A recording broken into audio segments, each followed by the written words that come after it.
कार्तिक महात्म 32वां अध्याय। कथा शुरू करने से पहले हमें गणेश जी महाराज जी का ध्यान करना चाहिए। हाथ में फूल चावल लेने चाहिए और कथा सुनते समय कहानी का हुंकारा जरूर भरना चाहिए, जिससे कि संपूर्ण कथा का फल प्राप्त हो सके। बोले गणेश जी महाराज जी की जय। एक बार विनायक महाराज जी कुलिया में दूध और चुटकी में चावल लिए फिर रहे थे। कोई मेरी खीर बना दे, कोई न बनावे, जरा से दूध चावल की कैसे खीर बने। एक बुढ़िया बोली, ला मैं बेटा मैं बना दूं।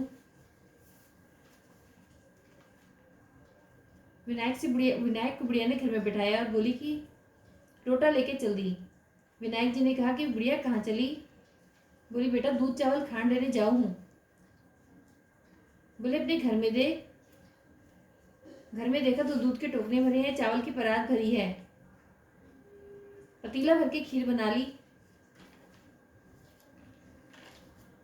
खीर निकलने लगी तो बहू ने विनायक बाबा का छींटा लगा के किवाड़ के पीछे विनायक बाबा का छींटा लगा के खा ली। जब खीर तैयार हो गई तो बुढ़िया माई ने विनायक बाबा से कहा कि बेटा खीर खा ले। वो बोला, मैंने तो खा ली। बोले, तेने कब खाई। बोली, जब तेरी बहू ने खाई। बहू से बुढ़िया बोली कि बहू तूने खीर झूठी कर दी। बोली, हाँ माँ जी, खीर निकल रही थी, मैंने विनायक बाबा का किवाड़ के पीछे छींटा लगा के खा ली। अब बुढ़िया माई बोली कि विनायक बाबा इस खीर का क्या करूं। बोले, खा ले और बांट दे। अब बुढ़िया भर भर के कटोरे खीर बांटने लगी। सब लोग चर्चा करने लगे, कल तक तो ये भूखी मरती थी, आज खीर कैसे बांट रही है। खूब धन हो गया, झोपड़ी को लात मारी, महल हो गया। जैसे विनायक बाबा बुढ़िया माई पर कृपा करी, ऐसे हम सब पर करना। कहते सुनते हुंकारा भरने वालों पर करना। बोलिए गणेश जी महाराज की जय। कार्तिक महात्म 32वां अध्याय। भगवान श्री कृष्ण कहते हैं, प्रिय, यूं कहकर देवर्षि नारद जी चले गए। फिर यमराज अपने सेवक के द्वारा उस ब्राह्मण को संपूर्ण नरकों का दर्शन कराने के लिए वहां से ले गए। इसके बाद यम की आज्ञा का पालन करने वाला प्रेतराज धनेश्वर को संपूर्ण नरकों के पास ले गया और उनका अवलोकन करता हुआ इस प्रकार कहने लगा। प्रेतराज ने कहा कि धनेश्वर, महान भय देने वाले इन घोर नरकों की ओर दृष्टि डालो। इनमें पापी पुरुष सदा यमराज के सेवकों द्वारा पकाए जाते हैं। यह जो भयानक नरक दिखाई देता है, इसका नाम तप्त बालुक है। जो मनुष्य बलि वैश्व देव के अंत में भूख से दुर्बल हो घर पर आए हुए अतिथियों का सत्कार नहीं करते, वे अपने पाप कर्म के कारण इस नरक में कष्ट भोगते हैं। जो गुरु अग्नि, ब्राह्मण, गौ देवता तथा मूर्धाभिषिक्त राजाओं को लात मारते हैं, वे भी पापी यहाँ दृष्टिगोचर हो रहे हैं। इस नरक के 6 अवान्तर भेद हैं। नाना प्रकार के पापों के कारण इनमें आना पड़ता है। इसी प्रकार यह दूसरा महान नरक अंधतामिस्त्र कहलाता है। देखो, यहाँ सुई के समान मुंह वाले कीड़ों के द्वारा पापियों के शरीर विदीर्ण हो रहे हैं। यह नरक भयानक मुख वाले अनेक प्रकार के कीटों से ठसाठस भरा हुआ है। यह तीसरा प्रकच नामक नरक है। यह भी बड़ा भयानक दिखाई देता है। इसमें ये पापी मनुष्य आरे से चीरे जाने का कष्ट भोगते हैं। असिपत्र वन आदि भेदों में से यह नरक 6 प्रकार का बताया जाता है। जो दूसरों की पत्नी, पुत्र आदि से तथा अन्य प्रियजनों से विछोह कराते हैं, वे ही लोग यहाँ कष्ट भोगते हैं। तलवार के समान पत्तों से इसके अंग छिन्न भिन्न हो रहे हैं और इसी भय से ये इधर उधर भाग रहे हैं।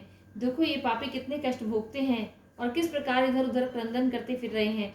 यह चौथा नरक तो और भी भयानक है। इसका नाम अर्गला है। देखो, यमराज के दूत पापियों को मुदगर से पीट रहे हैं और जोर जोर से चीख रहे हैं। जो साधु पुरुषों और ब्राह्मण आदि को गला पकड़कर या किसी और उपाय से कहीं आने जाने से रोकते हैं, वे पापी यमराज के सेवकों द्वारा यहाँ यातना में डाले जाते हैं। वध और भेदन आदि के द्वारा इस नरक के भी 6 भेद हैं। अब 5वें नरक पर दृष्टिपात करो। इसका नाम कूटशालमली है। यहाँ जो ये सेमल आदि के वृक्ष खड़े हैं, ये सभी जलते हुए अंगारे के समान हैं। इसमें पापियों को यातना दी जाती है। पराय स्त्री और पराय धन का अपहरण करने वाले तथा दूसरों से द्रोह करने वाले पापी सदा ही यहाँ कष्ट भोगते हैं। यह 6वां नरक और भी अद्भुत है। इसे रक्तपुरी कहते हैं। इसमें रक्त और पीप भरा रहता है। इसकी ओर देखो तो सही, इसमें कितने ही पापी मनुष्य नीचे मुंह करके लटकाए गए हैं और भयानक कष्ट भोग रहे हैं। ये सब भक्ष्य और निंदा करने वाले और चुगली खाने वाले लोग हैं। कोई डूब रहे हैं, कोई मारे जा रहे हैं। ये सब के सब डरावनी आवाज के साथ चीख रहे हैं। इस नरक के भी वेदगंध आदि 6 वेद हैं। धनेश्वर अब इधर दृष्टि डालो। यह भयंकर दिखाई देने वाला 7वां नरक कुंभीपाक है। यह तेल और द्रव्यों से के भेद से 6 प्रकार का है। यमराज के दूध महापातकी पुरुषों को इसी में डालकर उठाते हैं और वे पापी इसमें अनेक हजार वर्षों तक डूबते उतराते रहते हैं।